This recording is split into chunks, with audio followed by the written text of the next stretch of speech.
Record शुरू हो गया है। आज का जो टॉपिक है देखो, फाइब्रोसिस ऑफ लंग्स। तो लंग्स का जो फाइब्रोसिस होता है, ये एक तरह का कॉम्प्लिकेशन है, डिजीज का कॉम्प्लिकेशन हो सकता है। एग्जाम्पल, पेशेंट अगर ट्यूबरकुलोसिस पेशेंट अगर है, एक दो तीन तरह से होता है। एक होता है इंडोजेनस, एक होता है एक्सोजेनस। समझ लो पहले। इंडोजेनस में इंटरनल एक्सटिंक्ट अंदर का जो फैक्टर है। एग्जाम्पल, अगर कोई पेशेंट अगर ट्यूबरकुलोसिस सफर कर रहा है, अगर वो 9 महीना या 6 महीना इलाज किया, छोड़ के इलाज में इरेगुलर इलाज ट्रीटमेंट किया, जिसके कारण अक्सर हीलिंग डिस्टर्ब हो रहा है। हीलिंग जो होना चाहिए, जो लंग्स पेरिकेमल का, लंग्स टिश्यू का, जो ब्रोंकुल्स का वह हीलिंग सही ढंग से जख्म हो गया। क्योंकि ट्यूबरकुलोसिस में क्या होता है, इन्फिल्ट्रेशन और कैविटेशन होता है या कंसोलिडेशन। चाहे वह कैविटी के सर में जख्म हो जाएगा उस एरिया में, या इन्फिल्ट्रेट छोटा छोटा पूरा लोब्स में हो सकता है, कुछ लोब में हो सकता है, या एक तरह से कंसोलिडेशन एक एरिया को ले सकता है, कंसोलिडेशन। तो जिस लोब में होता है, तो उस लोब में एक तरह का उस एरिया में जैसे जख्म हो गया, एक सिंपल करने में एक तरह का कहो कि लंग्स का जख्म हो गया ट्यूबरकुलोसिस की वजह से, उस एरिया को खा जाता है। क्यों कि जो भी माइकोबैक्टीरियल ट्यूबरकुलोसिस जो होता है वो प्रोटीन का बना रहता है, और प्रोटीन ही अपना घर बनाता है। तो टिश्यू जो पूरा प्रोटीन जो है खा लेता है, जिसके कारण एक तक जख्म हो गया, उस एरिया को बर्बाद कर देता है।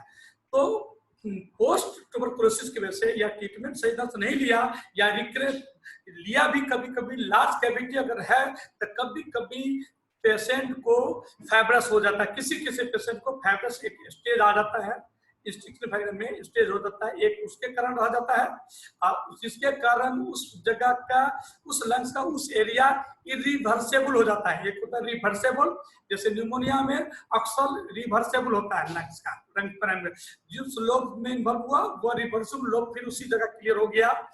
और ट्यूबरकुलोसिस में अक्सर 50% 30% में अगर बड़ा लोब ले लिया तो इरिवर्सिबल होता है वो एरिया, ये भी ठीक भी हो गया, लेकिन उस एरिया के लंग्स पेरेन्किमल ड्राई होने की वजह से उस एरिया को खराब हो गया, बर्बाद हो गया कुछ देर के लिए। उसी को कहते हैं फाइब्रोटिक लंग्स में, इंस्टिक्स फैक्टर में फाइब्रोसिस लंग्स का एक कॉज वह भी है। दूसरा, न्यूमोनिया अगर है, अगर न्यूमोनिया है और कभी कभी न्यूमोनिया भी ट्रीटमेंट सही से नहीं लिया छोड़ा लिया, तो एक ऐसा एक टाइम आ जाता है जिसकी वजह से पूरा लोब्स को डिस्टर्ब, बर्बाद हो जाता है और हार्डनेस हो जाता है।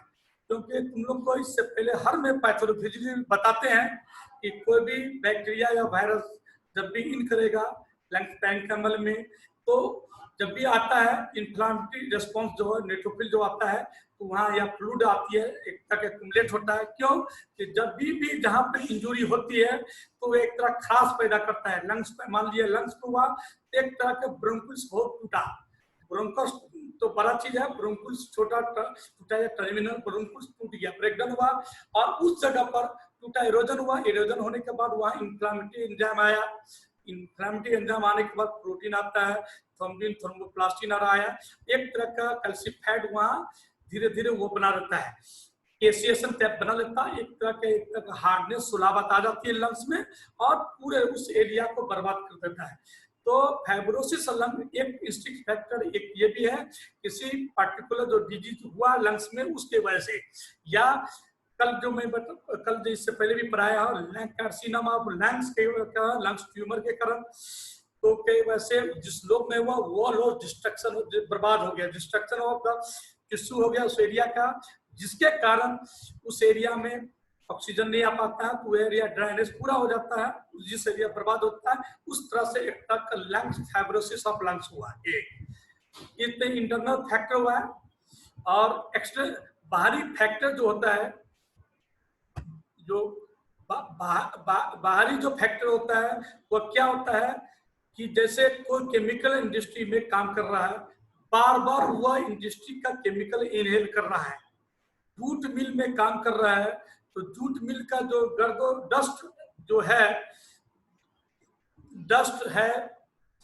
है या फ्यूम या जैसे बिस्किट फैक्ट्री में काम कर रहा है या ईट फैक्ट्री में काम कर रहा है, उसके गर्दो गवार डस्ट जो है, स्मोक या सिगरेट लंबे टाइम से सिगरेट और स्मोकिंग कर रहा है, 20 साल 30 साल 40 साल से 50 साल से जो आदमी कर रहा है, लगातार सिगरेट स्मोकर है या बीड़ी बीड़ी बीड़ी स्मोकर है, उस में एक उस तरह का बार बार आकर जो स्मोक हो, सिगरेट स्मोक हो या डस्ट हो, फ्यूम है, वह या केमिकल पार्टिकल हो या जो ऐसा लेबर जो एल्बेस्टस का काम कर रहा है, ऐसा लेबर जो रंग का काम कर रहा है, उसका भी रंग का भी महक आता है, इनहेल करता है, रंग का भी पार्टिकल उड़ता है जो अल्कोहल में उड़ता है ना, तो रंग भी उड़ता है। तो ये एक तरह का अपना लोग ये जो है ये अल्कोहल में घुलता है, तो इस तरह का घुलता है, इसलिए उस महक उड़ता है, उसके साथ रंग पार्टिकल्स उड़ता है। तो अंदर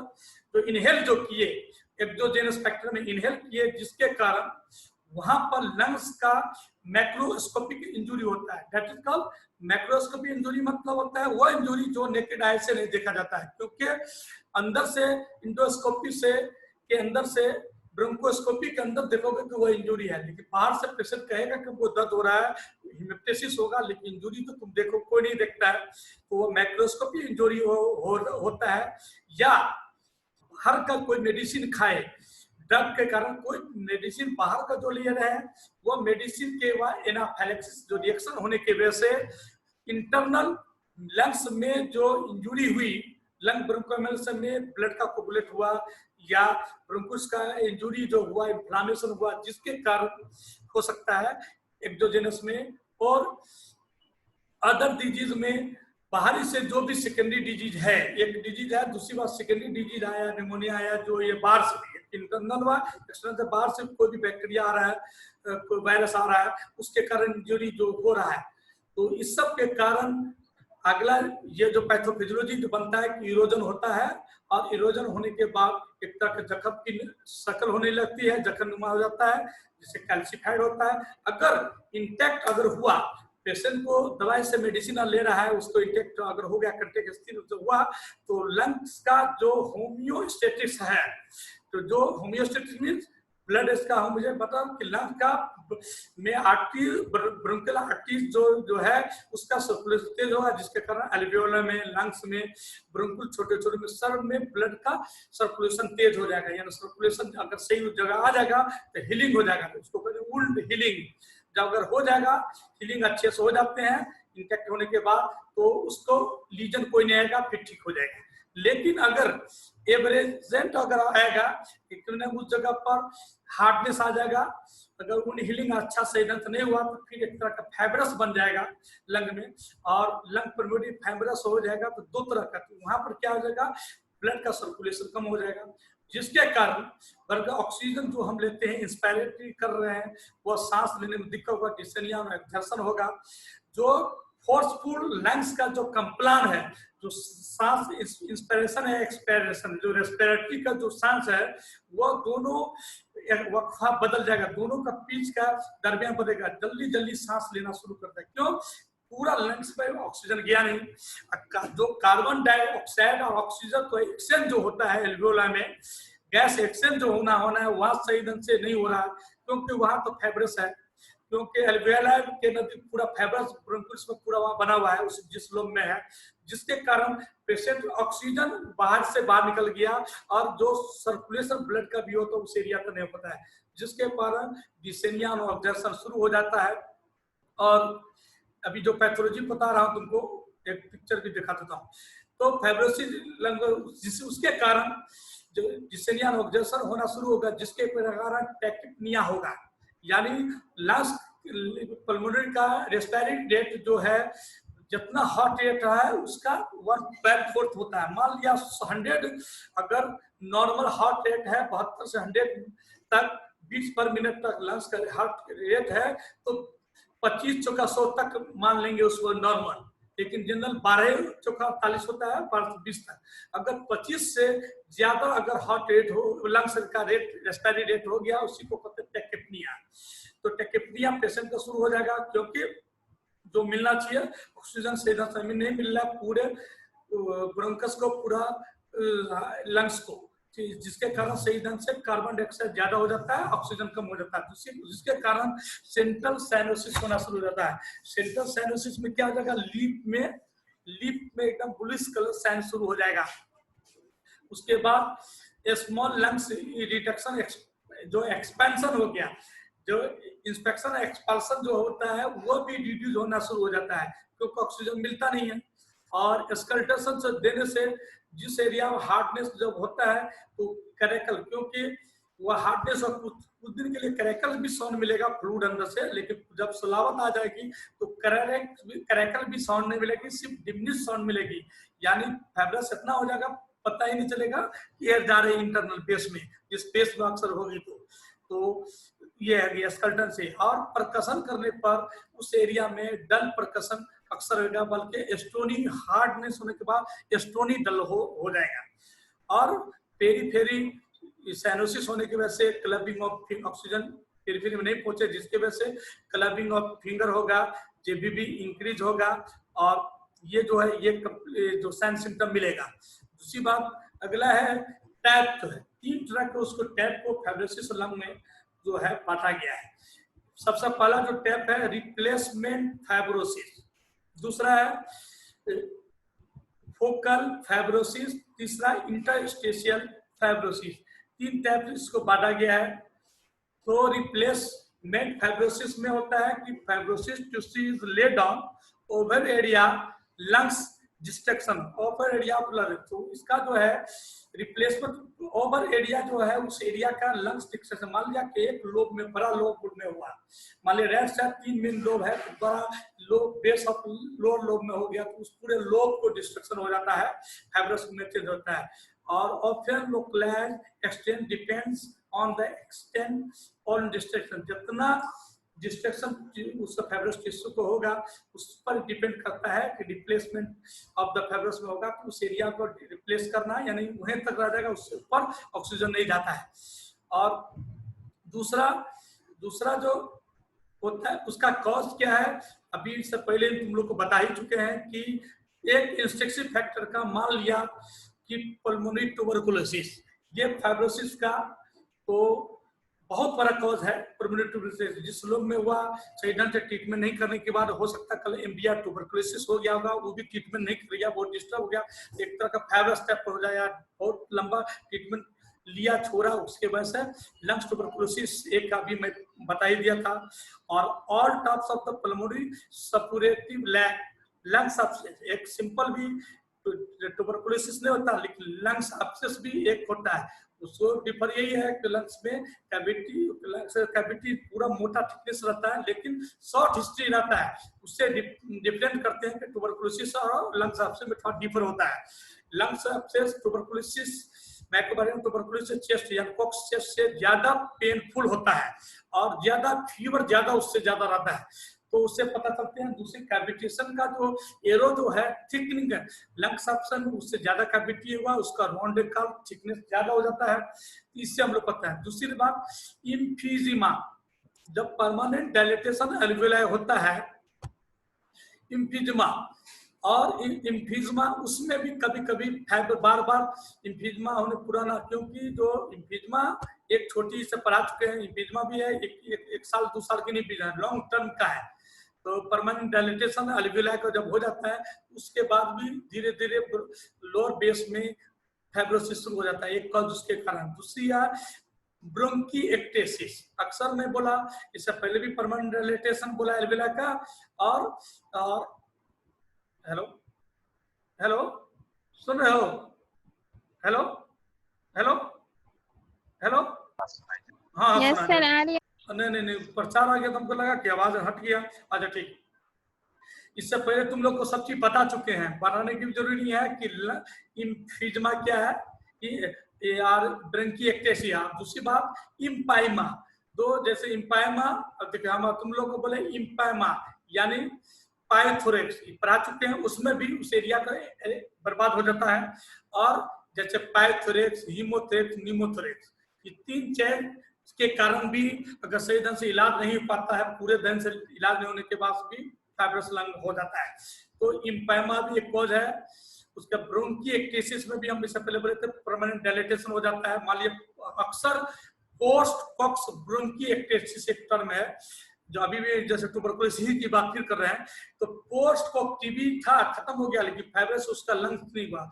ये भी बहुत बड़ा कॉज है कि ब्रोंकिएक्टेसिस, पोस्ट कॉक्स ब्रोंकिएक्टेसिस जो डिजीज है इसमें भी पूरा बर्बाद हो जाता है लंग्स। ये भी मैं पढ़ा चुका हूँ। दूसरा निमोनिया अभी मैं बता ही दिया हूँ कि निमोनिया के वजह से होते हैं, लेकिन अक्सर निमोनिया में रिवर्सेबल होता है, ठीक हो जाता है। लेकिन कुछ ही निमोनिया में जो ठीक नहीं होता है वो ट्रीटमेंट सही ढंग से नहीं करा पाता है। जो टाइम पर डॉक्टर के पास आना चाहिए वो नहीं आने के बाद और सही ढंग से अच्छे डॉक्टर से कंसल्ट नहीं करने के बाद वो सीधा अच्छी से दवाई ग्राम पॉजिटिव निगेटिव मैनेज करके दवाई नहीं लिया, जिसके कारण वह एक सलाबत हार्ट लंग्स में बन जाती है, फाइब्रस हो जाता है जिसके कारण।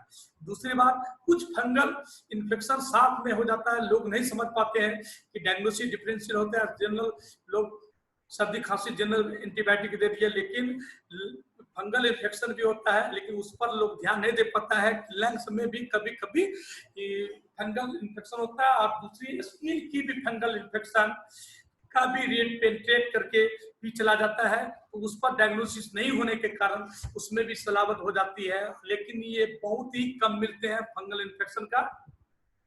और पल्मोनी इन्फार्क्शन, इससे पहले भी मैं बता चुका हूं, जिस तरह कार्डिक इन्फार्क्शन होता है उसमें क्या होता है, नेक पल्मोनी, इसमें पल्मोनी इन्फार्क्शन में क्या हो जाता है, जिस तरह उसमें हार्ट में कोरोनरी आर्टरी में पूरा एकाएक खून जाना बंद हो जाता है, बल्कि कोरोनरी आर्टरी का ब्लॉक के बाद एक तरह का गैंग्रीन हो जाता है, नेक्रोज हो जाता है, पूरे सर्कुलेटर बंद हो जाता है। इसी तरह लंग्स में भी पल्मोनी इन्फार्क्शन सीवियर होता है, सीवियर बहुत खतरनाक होता है, जानलेवा होता है। उसमें भी आर्टरी जो है पल्मोनरी आर्टरीज में ब्लड का सर्कुलेशन बंद हो जाए, एक तरह का नेक्रोज सिंपल सडन हो जाता है, चाहे वह फूड बलस इसके वजह से, एयर बलस की वजह से, फैट की वजह से, चारण या फोरन बैक्टीरिया की वजह से, चाहे ब्लड का कोगुलेट हो जाए, तो इसके कारण सडन हो जाता है। इस डिजीज के बाद भी जिस एरिया में, उस एरिया के बाद वाले निचले बेस में, उसके बाद वाला जो बेस है अगर वो ठीक में हो जाता है, कभी कभी फाइब्रस हो जाता है।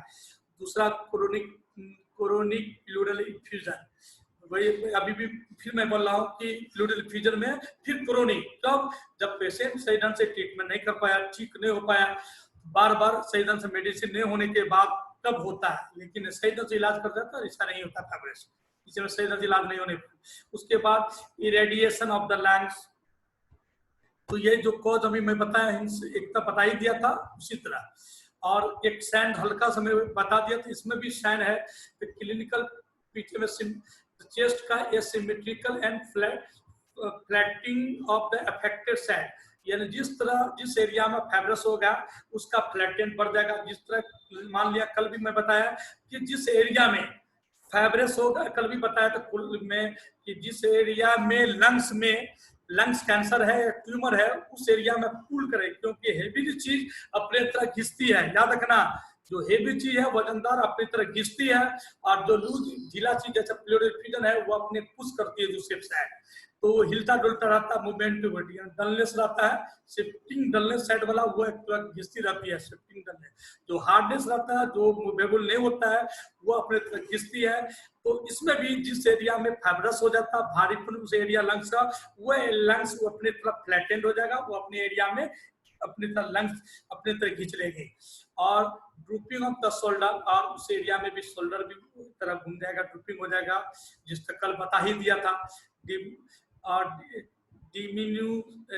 डिमिन्यूशन ऑफ द मूवमेंट में भी दिक्कत हो जाएगी।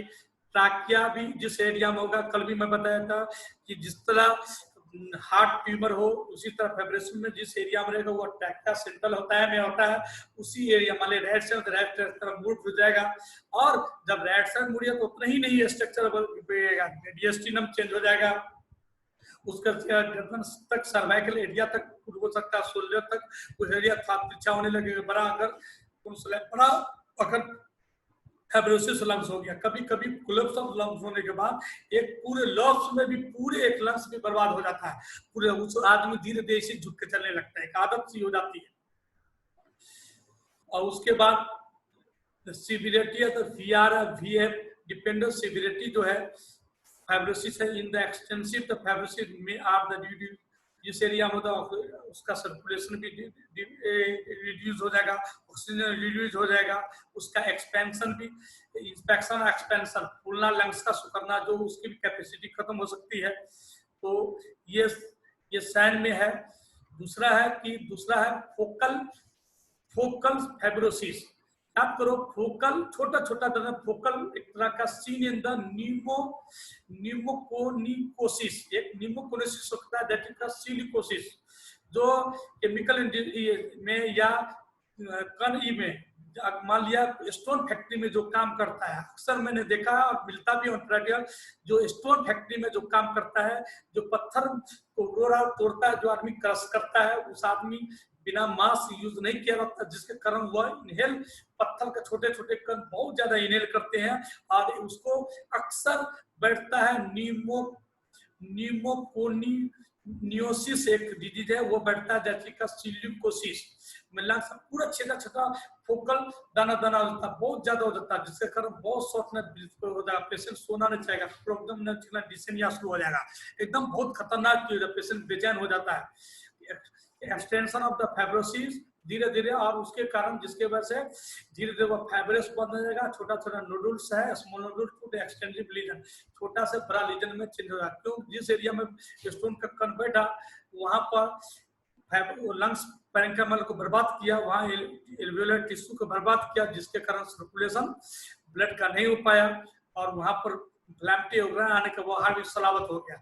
ये भी बहुत खराब चीज है सिलिकोसिस, ये डिजीज है, स्टोन फैक्ट्री में काम करने वाला, उसके बाद क्लॉथ कंपनी में काम करने वाला, इस सबको, तो ये सिलिकोसिस एक डिजीज है।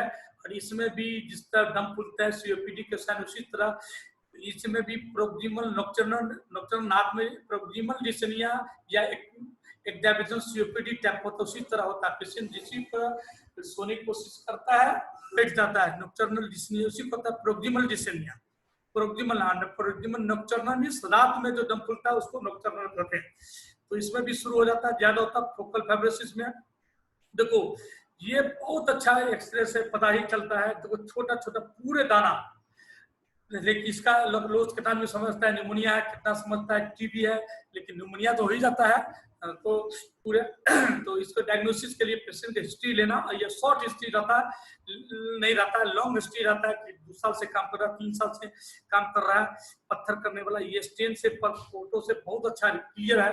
तो ये सिलिकोसिस रेडियोग्राफ जो शो दिखा दिया है बहुत अच्छा ही है, और इससे क्लियर पता चल ही जाता है छोटा छोटा दाना है। इसके नजदीक से देखोगे तो छोटा दाना पूरा पार्टी का छोटा छोटा देखा, जिस तरह मिलियरी ट्यूबरकुलोसिस उसी तरह लगता है कि छोटा छोटा पूरा पूरा दाना दाना हो जाता है। और पूरिया देखिए लंग्स पूरा व्हाइट पैचेज आ गया, लंग्स निमोनिया पूरिया निमोनिया पर पता चला। ये इसमें क्या है, ये अपेक्स भी बर्बाद है, बायलेटरल अपेक्स है, अपर लोब है, और इसमें मिडिल लोब है, और लेफ्ट साइड में भी देखो अपर लोब है, ये लोअर लोब इसका क्लियर है, और राइट साइड में जो है लोअर लोब लगभग ठीक है, लेकिन अपर एंड मिड लोब है इनफल पे, तो इसमें भी बर्बाद है। ये फोटो पिक्चर से ही पता चलता है कि बहुत ही खराब है, और ऐसा पेशेंट बहुत नफसी के आलम में रहता है। उसके बाद होता है इंटर